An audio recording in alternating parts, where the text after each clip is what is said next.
Good evening. I'm Jennifer Rabb and have the great privilege of being the president of Hunter College, the place where the American dream still comes true. It is a great pleasure on behalf of Harold Holzer and the Hunter family to welcome all of you to Roosevelt House for the 2018 Phyllis Kossoff Lecture and to hear from our extraordinary guest speaker, Paul Krugman. And Paul, I'm going to ask you in your remarks, there seems to be a big debate on the correct pronunciation of your name. I just spent 20 minutes myself on it, and I was told you actually written a column about it. So we'll have to ask you, of all the erudite things you'll say tonight, you might want to just comment on correct pronunciation. It is Krugman. There, it's like, yeah, But since President Obama consistently pronounced it wrong, so there you and President Rabb did not. And since given your CUNY wonderful affiliation, I just want to ask everyone to join me in a warm welcome first for our interim chancellor Vita Rabinowitz, who's here tonight. It is a particular pleasure to welcome Paul to this house because he is in many ways an inheritor of Franklin and Eleanor Roosevelt's public-spirited legacy. This house, which has been a part of Hunter College for 75 years, since 1943, and is now a nationally recognized public policy institute, was, of course, Franklin and Eleanor's New York home for 25 years until they moved into the White House.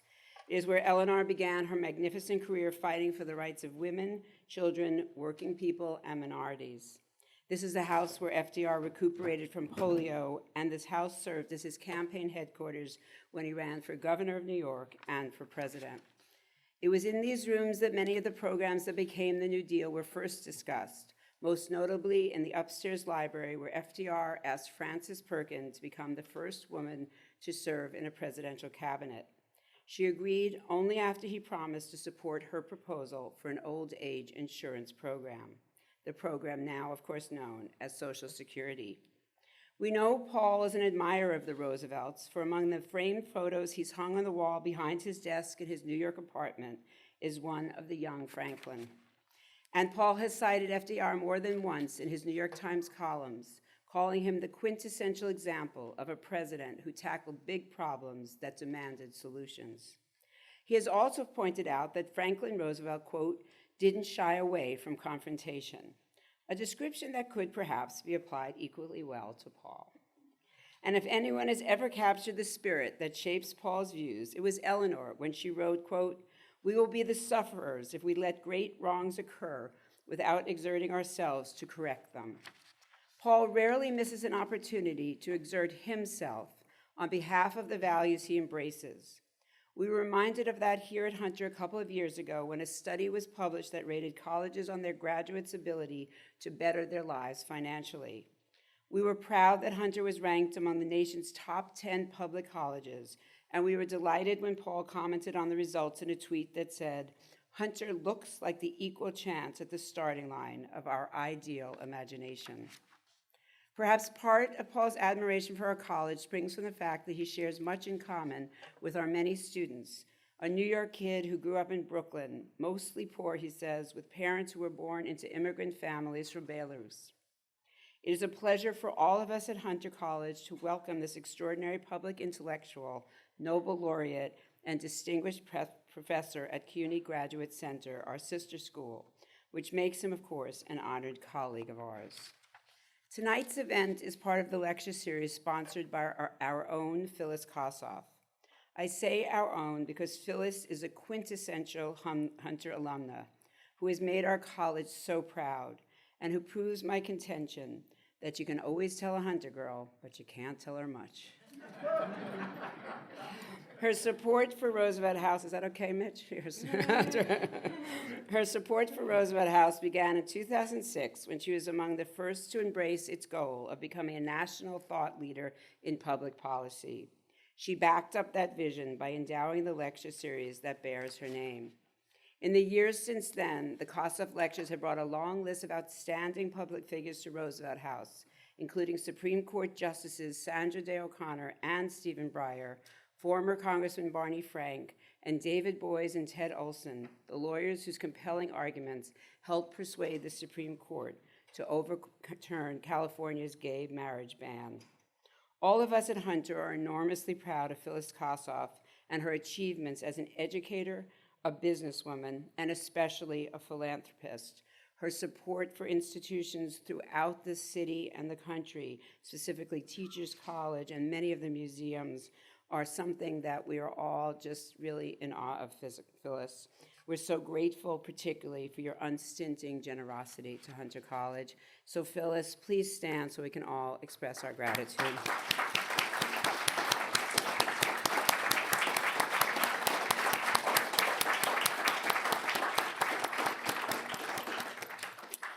And so now, Paul, before I ask you to step forward, let me remind you that you once offered this self-description to the New Yorker, quote, "I'm not a very easygoing person one-on-one, but put me in front of 500 people and I get very relaxed and conversational." Well, it's not quite 500, although we could have done that. Phyllis wanted a more intimate setting, but I think this crowd should be enough to put you in that conversational mood. And so now, please all join me in celebrating the great wisdom of Paul Krugman.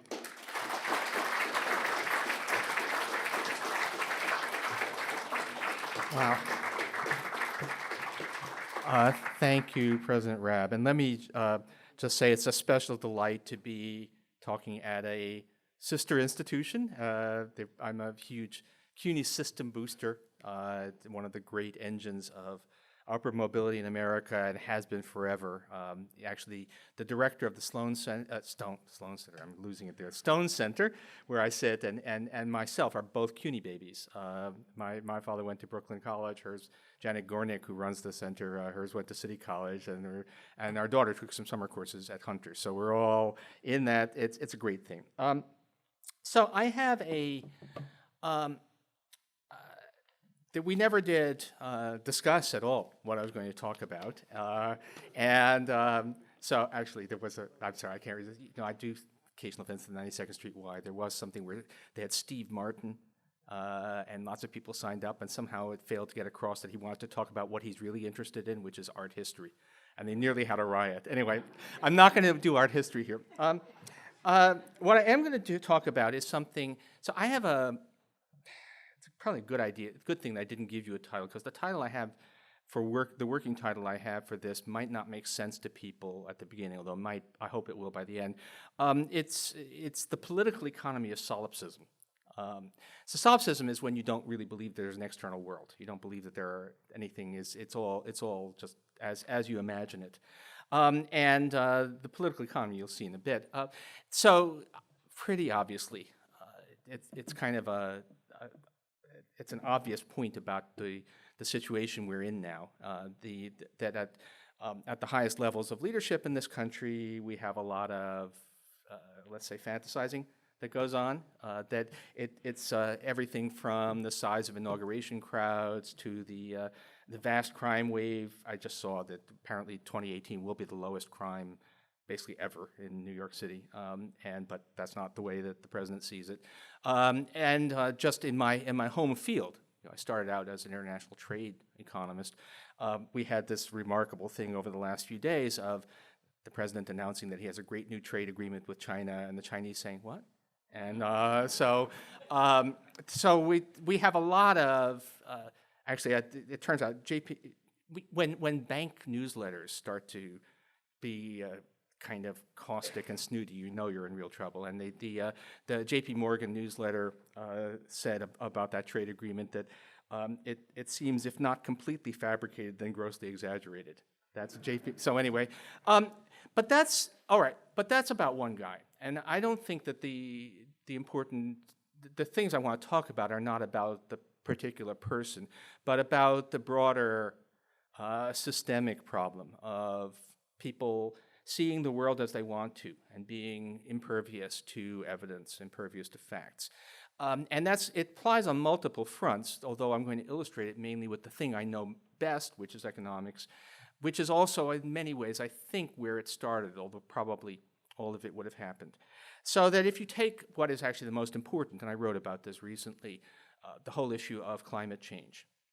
We have a situation now where half the political spectrum simply refuses to admit that the science. there is no actual dispute. There's 97% agreement among climate scientists on the fact of anthropogenic climate change, that man is warming the planet. But we have a political party that controls, for the moment at least, controls the White House and both houses of Congress, and will still control one house and a lot of other stuff afterwards, that is completely dedicated to the view that none of this is true, that it's all false. And of course, that fits into a general pattern. Every inconvenient fact, piece of evidence is fake news, perpetrated by news media that are enemies of the people or the deep state. And there's on climate, that's been going on for a long time. It's not just the belief that it's all wrong, but the belief that there's a vast conspiracy, that all of the climate science is a gigantic hoax that's being perpetrated for sinister motives. And we see this on a whole bunch of other areas, and climate change being the most important, economics being the one where I think I understand how it works better. And what I want to talk about is how, in fact, it works, which is a little more complicated, or at least a little deeper than you might think. There's a simple story, which is not exactly wrong, but is incomplete. So the simple story is self-interest. There are billionaires who don't want you to believe in climate change, or want you to believe that tax cuts pay for themselves, or those are the sort of big policy ones, but lots of other things. And they are able, through their money, to sway the opinion, and they essentially bought themselves a party. And that is, I say, it's not exactly wrong. It is, in fact, the role of money, not just directly campaign contributions to elections, but in shaping public discourse, is huge. There's a new book, actually, strictly speaking, not yet published, although you're able to order an early digital copy, called Billionaires and Stealth Politics by several very good political scientists. They've done previous work on the politics of the wealthy. And if I'd say their message is that what you think you know about the role of wealthy people in politics is actually not true, or is deeply skewed. Everybody knows about George Soros. Everybody knows that Warren Buffett often sounds kind of liberal. You're kind of aware that there's billionaires on the other side. But what they document is that by and large, liberal billionaires, all 2 or 3 of them, are very open about what they do and about their views, and in fact, if anything, seek coverage of what they're doing. The great majority of billionaires are, surprise, very conservative, push for, and they document this in a number of ways, and spend a lot of money on promoting. Now, their focus is mostly on things like taxes and Social Security, but a lot of money is spent, but almost all of it goes under the radar. The Kochs are pretty much unique, and it was not voluntary on their part. If they could, they would stay out of the limelight, but they somehow or other got exposed as being a big money conduit. But they're far from unique. They're far from, and so there's a lot of money going to promote views that are, whether it's climate change, economic policy. So that is true. Now, the place where the conventional view kind of goes wrong is that you tend to think of these things as being outright cynical. That you say, well, they know better, but it's in their interest to promote stuff. So they know that climate change is real, but fossil fuel interests have an interest in not addressing it. They know that tax cuts don't pay for themselves, but it's in their interest to promote tax cuts that benefit them. Now, that may once have been true. It may be a little bit true. I used to think that there weren't any real villains out there, that there were never people twirling their mustaches and saying, ha ha, but I think now we know there are. But the fact of the matter is that on most of these things, it has gone much beyond that. You've got a kind of hermetic intellectual world that shuts out the uncomfortable part, that these doctrines, maybe when it started, in each of these cases, there were some people who quite explicitly knew that they were scamming the public, or that they were distorting the debate. But at this point, I think it's much less clear, and these things become a whole universe of perception. The solipsism becomes institutionalized. It's not just that you're hiring a few hired guns, although there is that, but it becomes something much more deeply ingrained. And the case I'm going to there is a, as I say, there's a closing of the mind, that we have a whole political movement that really doesn't actually have a conception of the truth. Maybe it doesn't even accept the idea that there is an objective truth. That's where the solipsism comes in. And so let me talk for a while about the stuff I know, which is mostly about economics. And arguably is where this started. So if you were to go back to the early 1970s, obviously people had differing views and people had differing values above all, but there was a broad consensus about some basics about how the economy worked. There were, if anything, the people who were really outside that consensus would have been on the left. I still remember when there was some pressure, why don't you teach Marxism in grad school? And well, because it was wrong. But anyway, I'm not a lefty by the old definition of it. But there was, Richard Nixon said we are all Keynesians now. And now, if you look at the context, it was a little bit not quite as dramatic a statement as it's read to be. But still, the fact of the matter was that in practice, economic policy in the Nixon administration and the Ford administration was made using this recognizable economic concepts. It was not dramatically at odds with professional research. Then along came what's supply-side economics, or in honor of of President George H.W. Bush, voodoo economics, the belief that, in particular, that tax cuts were magical. Tax cuts would spur the economy so much that the growth would actually pay for the tax cuts itself, and just even if you didn't exactly believe that, the belief that tax cuts had a huge effect, and conversely, of course, the tax hikes were extremely negative for the economy. That has a view that it's just possible that in, say, 1978, you could have persuaded yourself that view was right. But since then, we've really had 40 years of uninterrupted failure. It's a concept that just keeps not working. And it's true that Reagan, after presiding over a terrible recession, then presided over a rapid recovery. That really had very little to do with his tax policy, either side. He wasn't responsible for the recession or the recovery. It was basically Paul Volcker and his monetary policy. But all right, maybe if you were not willing to accept that, you could still hang in there up through the late 1980s and cling to something. But since then, Bill Clinton raised taxes, universal predictions on the right that we would have economic catastrophe. Instead, we had a very impressive economic expansion. George W. Bush cut taxes. We had a kind of a weak recovery followed by catastrophe. President Obama raised taxes quite a lot in 2013.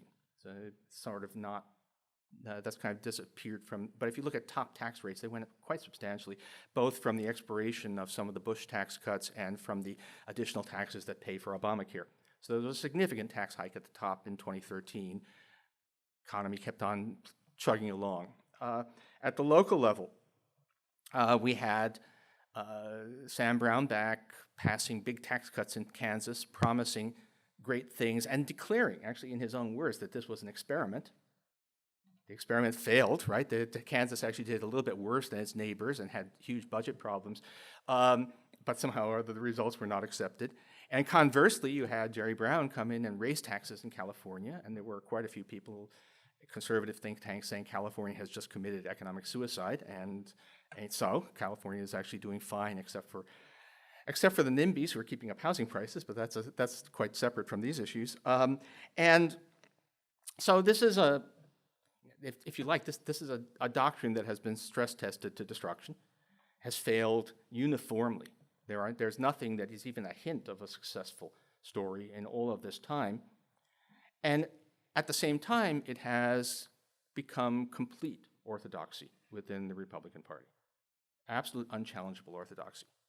That was not true, obviously, in the late 1980s when George H.W. Bush actually thought it was a good idea to have some tax hikes to help close the deficit, but now it is. And we can document this. So I'm a big fan of quantitative measures whenever you can use them. And in this case, we do have this lovely stuff from political scientists who've developed based upon roll call votes, you can actually rank members of Congress by ideology. And there used to be two dimensions of ideology. This popped out of the method. It wasn't determined in advance. There used to be two dimensions, one of which was basically left-right, and the other of which was racial relations. And those have collapsed now. It's really just one dimension. And so you can classify members of both houses. And if people have a perception of Susan Collins as a moderate, well, in a sense, that's right. She is the leftmost Republican in the Senate, which also, however, puts her to the right of the rightmost Democrat, which is Joe Manchin. And Susan Collins, after the Senate passed its version of what became the Tax Cut and Jobs Act, the Trump tax cut, went on several networks to declare that she was fully persuaded that the tax cut would pay for itself by generating growth. So that's telling you the entire GOP is committed to this doctrine, which is massively, demonstrably false. So how does that happen? How did we get there? Let's talk about economists. There are three kinds of economists. There are liberal professional economists. There are conservative professional economists. And there are professional conservative economists. The fourth box is empty because almost all the billionaires are on the right? So and now there are quite a few conservative professional economists. I think among academic disciplines, economics would be among the more conservative. Certainly among the social sciences, there are way more conservatives, and some of them are quite conservative. In fact, I'll talk about that a bit more in a second. But there's also the phenomenon of the professional conservative economists, not at universities by and large, certainly not at, even though there are some university departments, the Mercatus Center at George Mason, that receive a lot of money from the Koch brothers. But the fact of the matter is that you really won't find any supply-siders. You'll find lots of people who are conservative, favor lower taxes and a smaller government, would like to see Social Security privatized and so on. You find quite a few, but who are also also doing actual research and publishing in journals and so on. But you also have a class of people who are only there for their political role, who are producing justifications for conservative policies. Generally at think tanks, some in the media, some of them now in the Trump administration. There's a triumvirate of the people we usually think of as sort of leading that group, which would be Larry Kudlow, now chief economist in the administration, Art Laffer of the Curve, but he's still out there, and Stephen Moore, who has been in various places but is still very much out there. Used to be Club of Growth. The remarkable thing is the current Republican Party prefers to get its economics from the professional conservative economists and not the conservative professional economists. It prefers Laffer, Kudlow, Moore to Robert Barro, Martin Feldstein, John Taylor, the people who are quite conservative. I'd say center-right, but some of them seem to me to be more than center-right, but that they're not wanted. They're not wanted. I actually sometimes talk about the pathos of the center-right economists, because some of them have really been prepared to go a long ways to try and make themselves acceptable to the conservative political establishment. It was astonishing to watch the pretzels that some of my colleagues were willing to turn themselves into in an attempt to defend that tax cut last year. none of them have gotten jobs with the administration. None of them are asked for advice. So that, yeah, nine respectable but conservative economists signed a letter which was kind of horrifying to their colleagues about why the tax cut was actually a good thing. And it was, a lot of how could they have written that letter? But it didn't get them anywhere because they're not wanted. And they're not wanted because they're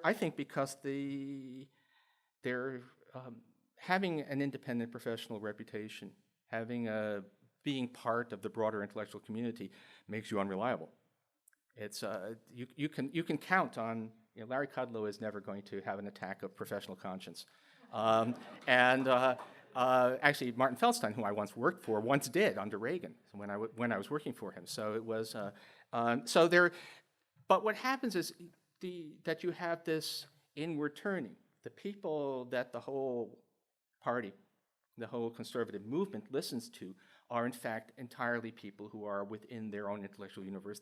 They've shut out anything outside. And anyone who does express any doubt, no matter how strong their conservative credentials might be, in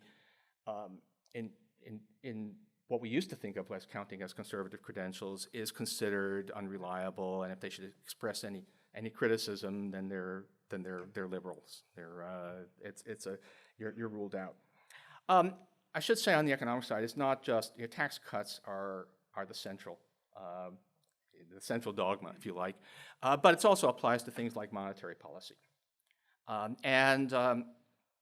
Experience of being someone who writes about economics, among other things, but I write about lots of things, and I kind of keep an informal tally of what generates the most hate mail and outrage.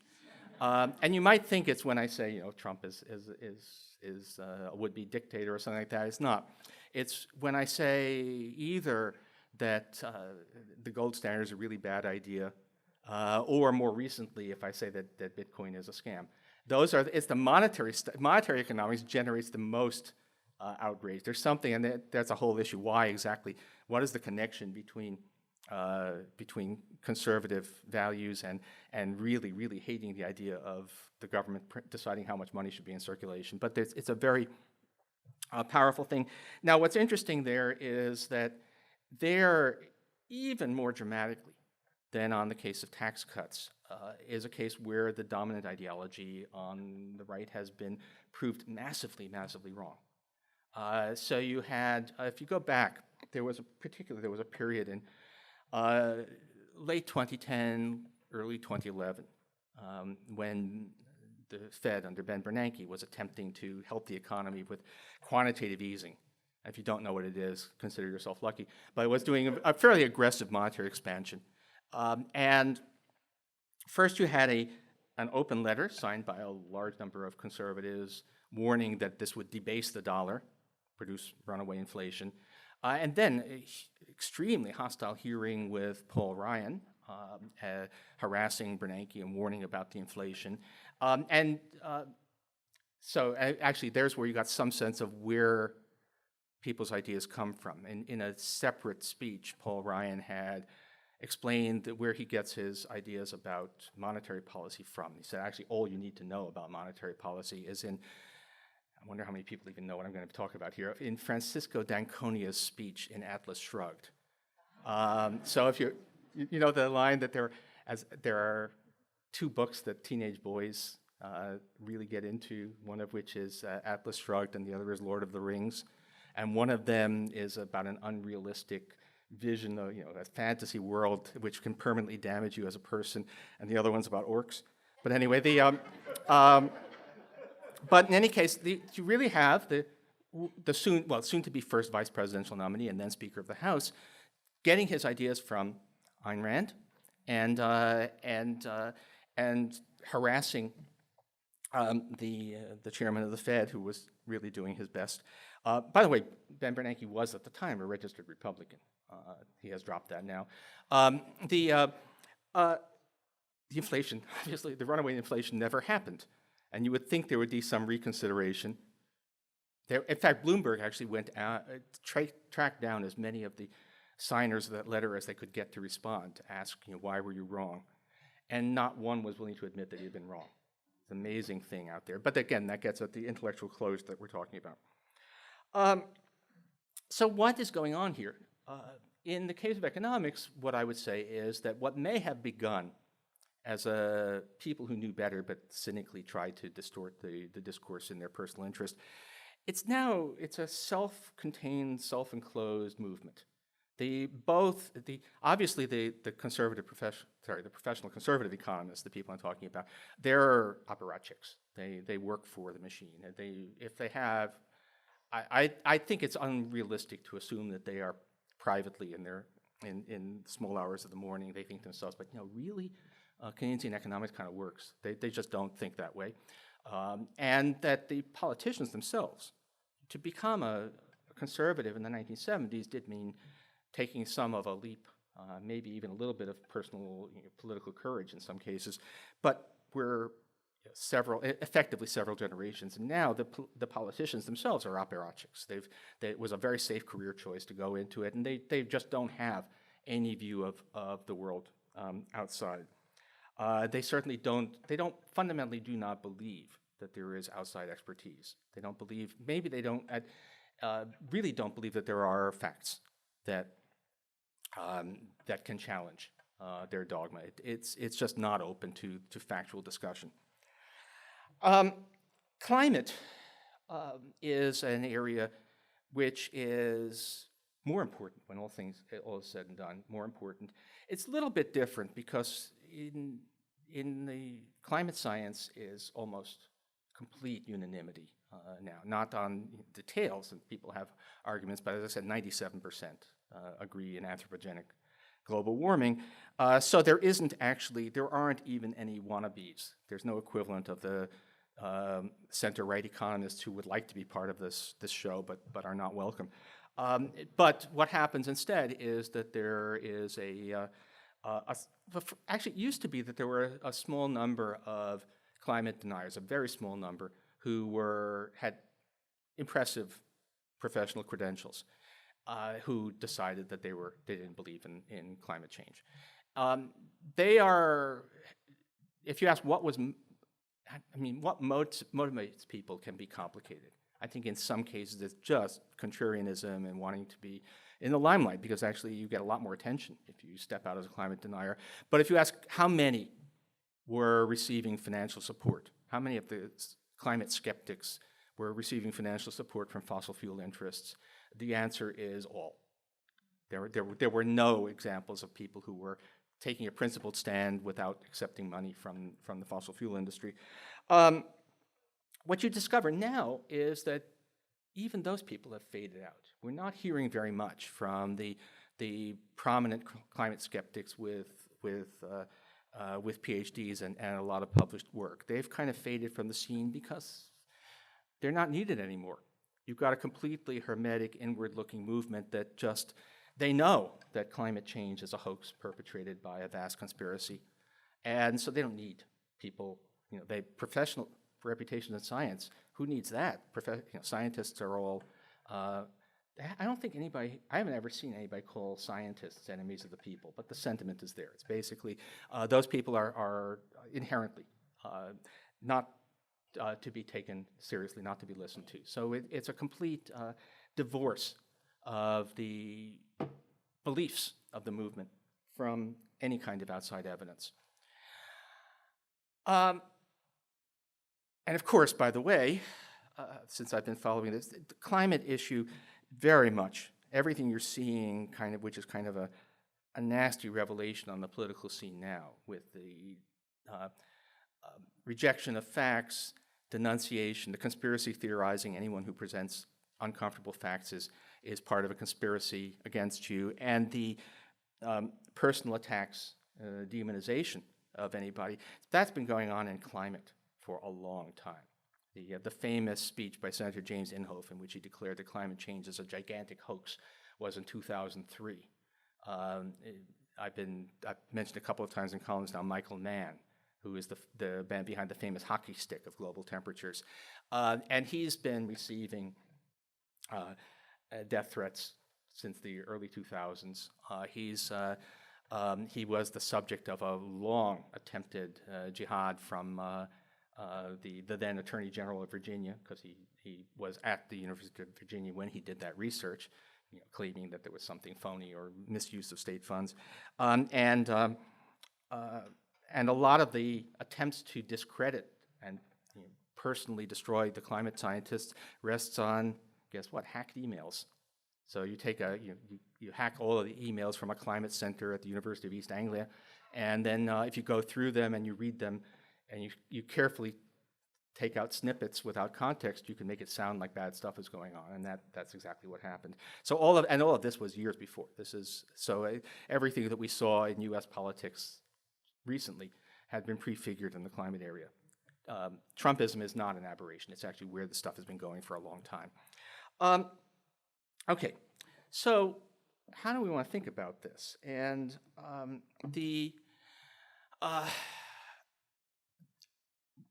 actually, one question I should be answering is why now? Why did this stuff happen starting in the 70s? Why wasn't it like that before? And the answer is I don't really know the answer to that. That's beyond where I can go. But I do think I understand the process by which it happened in economics, and I can see, even though I don't know the science in climate any better than any layperson who tries to read it, I think I can see that it's fundamentally similar. But where we are now, all right, if you don't think that George Orwell is relevant to where we are now, you're not paying attention, okay? And there's one of my favorite George Orwell essays is a piece from 1946, was called The Prevention of Literature. But in it, many of the things Orwell was writing around then are kind of working drafts towards 1984. And he talked about the truth and reality and so on in totalitarian states. And I'll read you a quote. The organized lying practiced by totalitarian states is not, as is sometimes claimed, a temporary expedient. It is something integral to totalitarianism. And he goes on to say that, kind of very much relevant to what I've been saying about if you believe that people are cynically, they actually know that what they're saying is not true. He says, among intelligent communists, so this is 1946, there's an underground legend to the effect that although the Russian government is obliged now to deal in lying and so forth, it is secretly recording the true facts and will publish them at some future time. And he said, we can, I believe, be quite certain that this is not the case, because the mentality implied by such an action is that of a liberal historian who believes that the past cannot be altered and that a correct knowledge of history is valuable. From the totalitarian point of view, history is something to be created rather than learned. Well, if you think about where we are now, these facts, the notion that there are facts independent of your political stance, that's pretty much vanishing for a large part of the political spectrum. Now, it's not, I still get, well, aren't you being partisan and don't both sides do it? And, well, I think everything is partisan. Actually just saying that there are objective facts is partisan now. And that the reason it is because both sides don't do it. There are plots of, God knows, Democrats, liberals are not saints. Plenty of terrible people on my side of the political divide, and some bad policies and some bad judgment. But this thing is very much just one side of the political spectrum. It's something that's happened on the conservative side, not because they're necessarily worse people, although I think there is some selection that goes on, but because there's the institutional structures are different. A movement that is monolithic, is dominated by big money, there's a lot of work by political scientists showing that the Republican Party and the Democratic Party are fundamentally different institutions. The Republican Party is a structure, and even if it can be seized, as it was by Trump, it still operates as a coherent structure. The Democratic Party is a coalition of interest groups, and it just doesn't, the same things don't happen. Now, in that same essay, and this was actually where I decided what made me think that this was something I wanted to talk about at any rate. Orwell then contrasts the totalitarianism of the 20th century with oppressive regimes of the past, Middle Ages with the church and heresy and all of that. And he said, what's new in totalitarianism is that its doctrines are not only unchallengeable, but also unstable. And you see, in 1984, famously, they suddenly declare, we've always been at war with East Asia. You're always changing. Is that true? So, I'm calling these guys, I'm saying that they're a lot like totalitarians. I'm not quite saying that, well, that's totalitarian, although that might be for lack of opportunity. But do we see that? So the area what I was looking at, my roots are international trade. That's where and by the way, those of us who have some sunk capital in the study of international trade policy, although the world is horrible, we're also saying, hey, we get to talk about it again, because exciting things are happening on the trade policy front. So one thing I was looking at was, if you'd asked people a few years ago, what is the Republican position on trade, the answer would be, well, Republicans are for free markets, and therefore they're for free trade. And then the Republican Party nominates somebody who is very much protectionist, or as he said in everybody's favorite tweet the last few days, tariff man. I am tariff man. And so what about the voters? What about what does the public, the base, believe? So Pew has some polling, repeated polling, where they ask people with a party division, do you think that trade agreements are good or bad?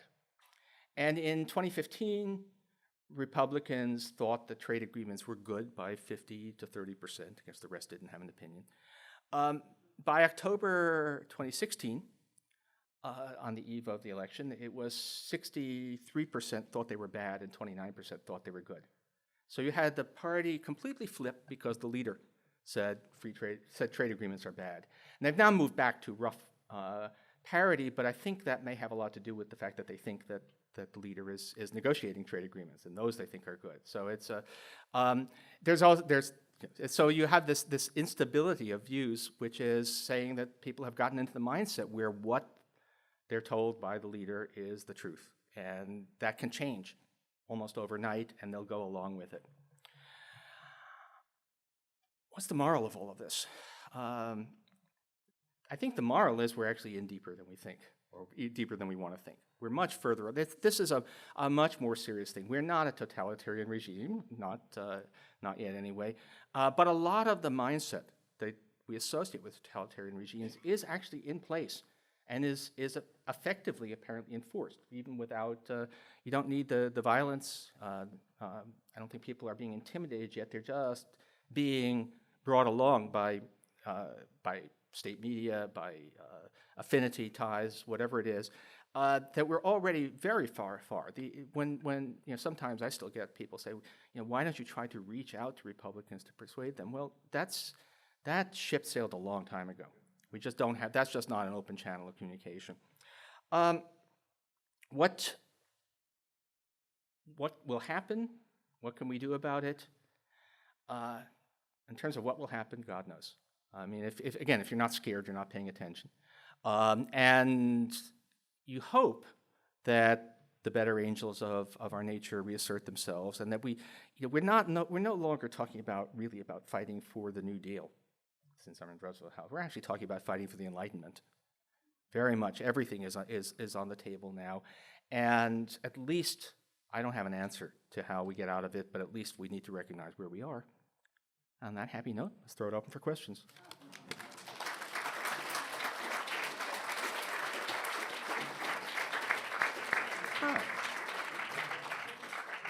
Okay, there is a mic, so let's just go here.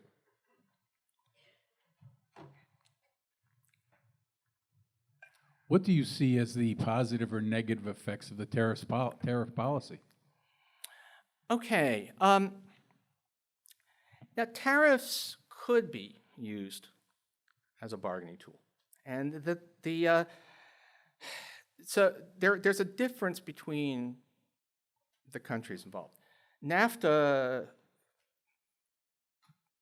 there really wasn't if there were issues in NAFTA, they were not ones that Trump even wanted to address. And so the idea that we were going to be imposing tariffs on Canadian aluminum on national security grounds is really an outrage. And in the end, we got a trade agreement. Well, actually, it's not clear we have it because it has to pass Congress now with a Democratic House. But the agreement, the USMCA, is basically just NAFTA with a few additional flaws thrown in. Or actually, Nancy Pelosi calls it the trade agreement formerly known as Prince. China is, in fact, a bad actor in the world economy. But the bad acting is not about China running a trade surplus with us. The bilateral surplus is never a good indicator, and it's an especially bad indicator for China, which is still the world's premier assembly center. So a lot of what looks like a trade deficit with China is actually a trade deficit with Japan or Korea or even Germany. But intellectual property, forced technology transfer, those are really big issues. And if we were prepared to form a coalition of all the countries that are hurt by that, which would include the Europeans, the Japanese, and we're willing to use tariffs as a bargaining chip, I actually did it. When Chinese currency manipulation was a real issue, which was an important issue in 2010, 2011, I was for countervailing tariffs as a bargaining measure then. So I'm not opposed to it in general. The trouble is that the tariffs that are actually being imposed are not in pursuit of any reasonable or actually even any coherent goal. So it's not that playing hardball on trade is always wrong, although it needs to be done very carefully. It is that we're playing hardball for no particular reason. Of course, as we see, the president says, "I am tariff man," and thinks that tariffs are a tax on foreigners when they're actually a tax on U.S. consumers.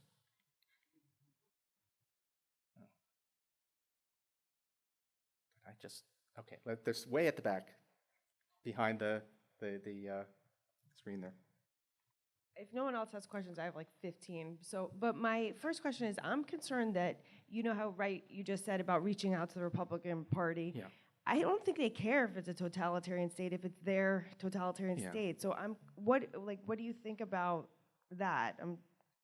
Well, I mean, I think we have to assume that, now, got to be a little careful.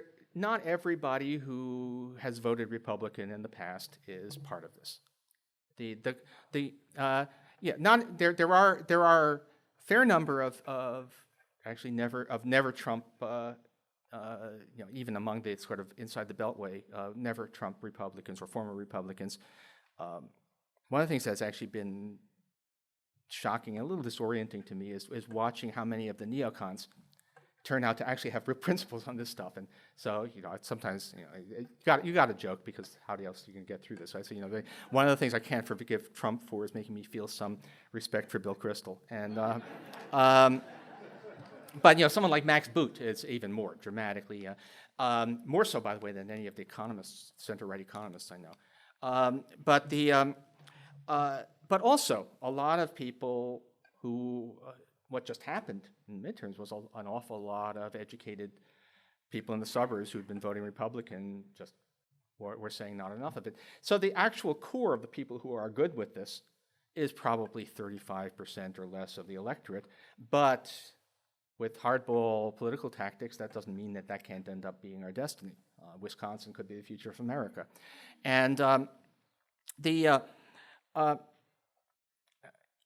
I think but the point is, it is persuading the hardcore is not going to happen. But there are a lot of people who were, and eventually, my hope is that we come to an America where we can again have reasonable, Republicans on whom you can disagree about the appropriate size of the welfare state.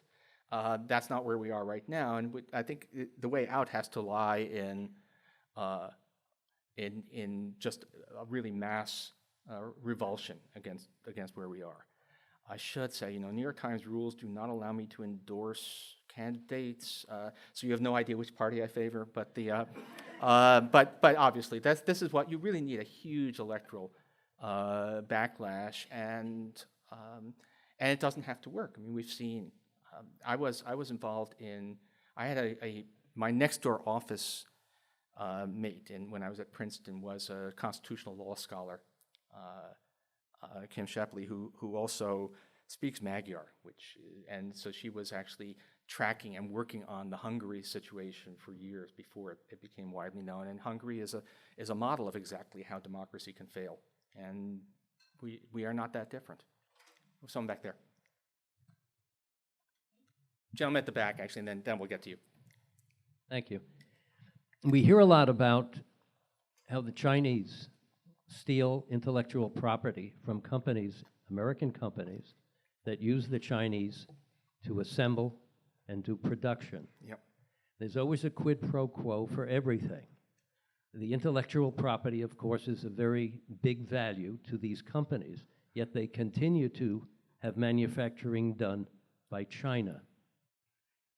If the Chinese are stealing that much intellectual property and trade secrets, why continue to go back there rather than looking for an alternate source? Is it simply that the Chinese pricing for the work they're doing is that good that they will take that risk? Yeah, it's a good question, but the basics of international trade, so this is like stepping into a warm bath, right? This is stuff I'm really, really comfortable with. The basics of the whole international trading system is built around the proposition, which is clearly true, that everybody doing what's best in their unilateral interests ends up actually being much worse than a cooperative solution. So every country that has a substantial industrial base, every country that has a large domestic market could, if we didn't have rules, go about insisting that companies basically hand over some intellectual property for the right to either produce there or sell on their market.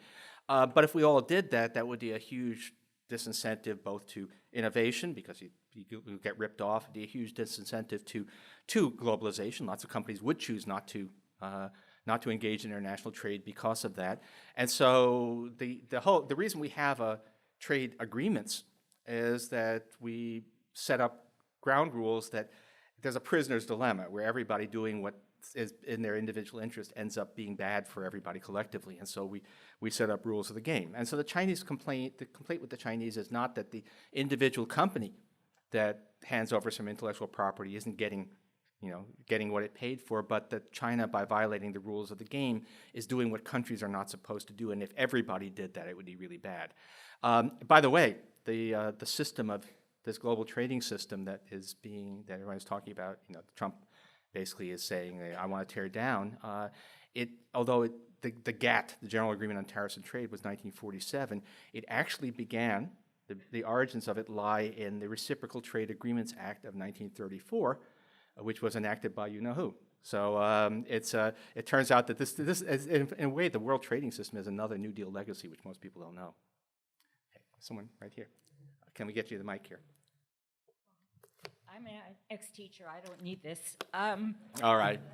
I don't know if it looks like we might be being videoed, yeah, so. Okay. Future audiences need it. I'm curious, if in 2 years from now sanity prevails and we create a new administration, not just at the executive branch, but in the legislative branch, what would they have to do to put us back on the road towards economic sanity? Or would it take a huge catastrophe to do that? Okay. Well, on the economic side, what is actually now, if we bust up the whole trading system, then that will be hard to put back together. Partly because the U.S. will have lost credibility; people won't trust us to be reliable in the future, and partly because it was a very, very long and hard process. Getting to the current system really was an 80-year project, and so it's not something that you easily put back together. You screw it up. But suppose that we don't. Suppose that it's a limited tit for tat with China, and we actually basically did save NAFTA, which is impressive. I thought that the logic was that industry all across North America is too deeply enmeshed for Trump really to tear it apart, and it's looking like that is true in the end. So that's the only thing that I think is really irreversible. And as for the rest, Trump has one and only one major piece of legislation that he's passed. And that's it, because now we have a Democratic House, so which is the Tax Cuts and Jobs Act. And that's an irresponsible tax cut. It'll increase the deficit by a little over 1% of GDP, and will be hard to reverse. And the U.S. does have a deficit problem, and we need to do stuff eventually to reduce the deficit, and we need to pay for stuff. But it's not. And we had that before. I mean, even though the deficit was not large in 2016, we're getting older, each of us individually, but also the population as a whole, which is pushing up the costs. The U.S. welfare state is primarily a welfare state for old people, and so the programs cost more as the population includes more senior citizens. And a little bit healthcare costs, although they've been much more under control in recent years than in the past, are a problem. So we needed to make adjustments along the way, but they're not huge. They're not huge by the standards of things that countries and extremists have to do. We're not facing a Greek-style crisis or anything like that. So I don't actually lose a lot of sleep over whether we'll be able to put the budget on a track that's sustainable for at least a while, and whether we'll be able to get economic policy back in place. The only piece of it that really is if it could be broken, I think, is the trade side. And I'm actually I have no predictions about where that goes. We've been talking about this a lot. It's interesting.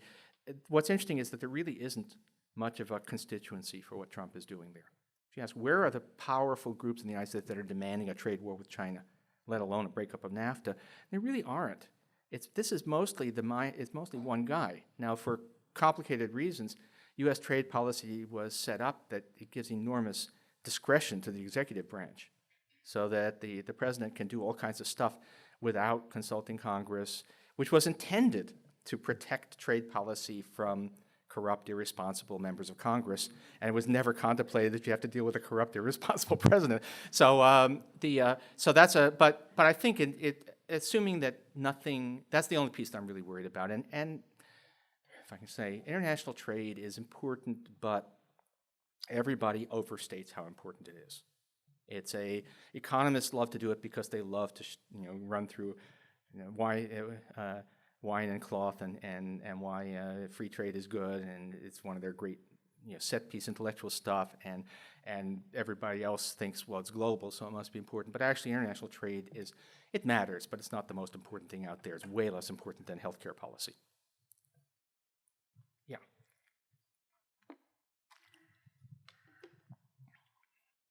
There's a lot of excitement among the incoming Democratic members of the House for a Green New Deal that would involve massive federal investment in renewable energy, electrification, urban revitalization, sustainable agriculture, et cetera, as a jobs program and as a way to deal with carbon dioxide and climate change. What are your thoughts about that? And do you feel that a carbon tax could and should be part of a Green New Deal? Okay. So the first thing to say is, by all means, go ahead and pass legislation in the House. But nothing will become law until 2025 at the earliest. So that's no, 2021. I'm sorry. I'm getting too pessimistic there, but still. And we tried that. Now we'll see. By 2009, the House did pass a cap and trade system on carbon, which then died in the Senate. But let's say, suppose it can be, now, a lot of this, so first of all, the investment, green investment, infrastructure and all of that, yeah, there's a lot that can be done. It's one of the untold successes of the Obama years was that there was a fair bit, we're talking about hundreds of billions, not trillions, of that kind of investment, which was highly successful everybody knows about, Solyndra, which went bad, but the fact of the matter is a lot of this surge in renewable energy we're seeing now had its foundation laid under Obama in that first stimulus bill. Now, as a jobs program, at the current state of the economy, with 3.7% unemployment, it's not clear that that's a priority, but who knows where we'll be by the time this might happen. But there's a lot that can be done, but the other thing is there's only so much you can do through public investment. A lot of it has to involve persuading the private sector to use less carbon, to produce less carbon dioxide and other greenhouse gases. So a carbon tax is what the textbooks actually say is either a carbon tax or tradable emissions licenses, which economically have more or less the same effect, is the way to go. It produces a broad-based incentive to reduce emissions. So fine, it's great. I mean, there's everything to be said for it except possibly political viability. I put in a fair bit of effort on learning this stuff. Actually, this year's Nobel Prize, one of the two people who got was Bill Nordhaus, who's worked a lot on climate and climate economics, who was in fact my first economics mentor. So it's my old teacher, Bill Nordhaus, just got a prize for working on this stuff. But what I learned actually mostly from Bill's work is that while carbon tax is the economically right policy, most of the at least in the first couple of decades, most of the impact would come from phasing out coal-fired power plants.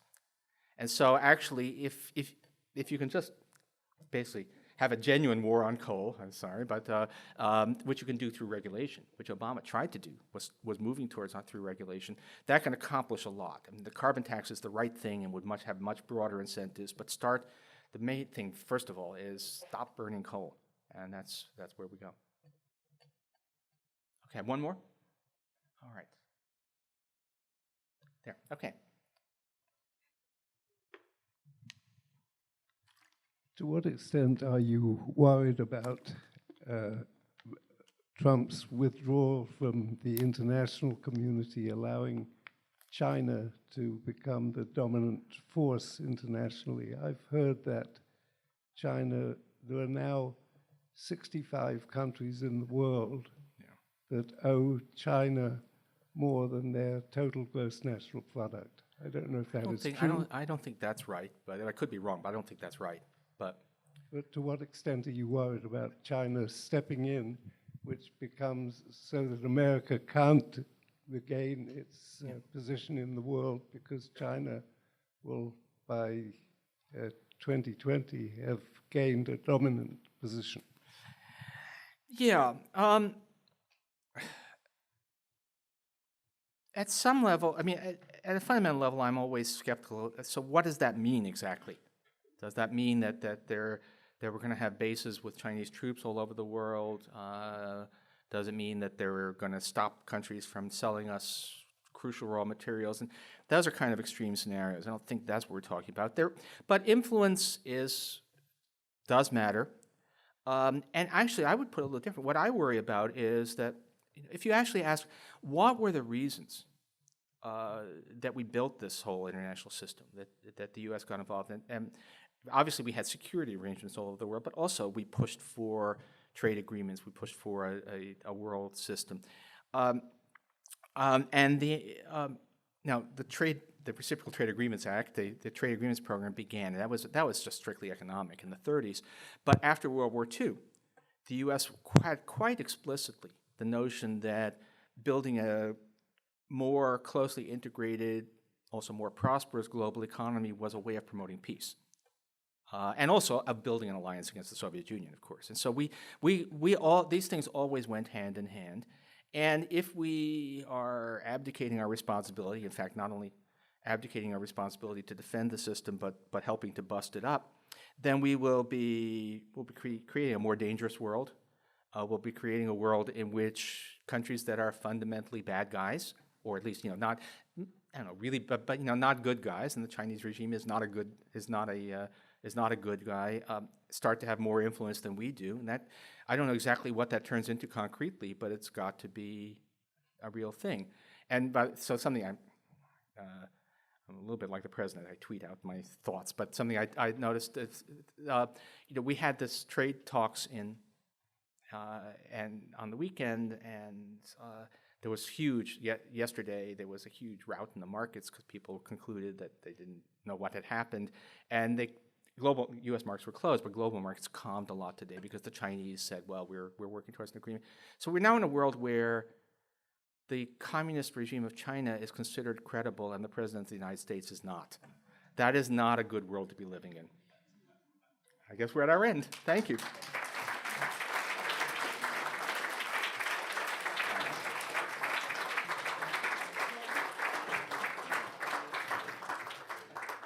Thank you, Paul, and thanks to Mrs. Kossoff.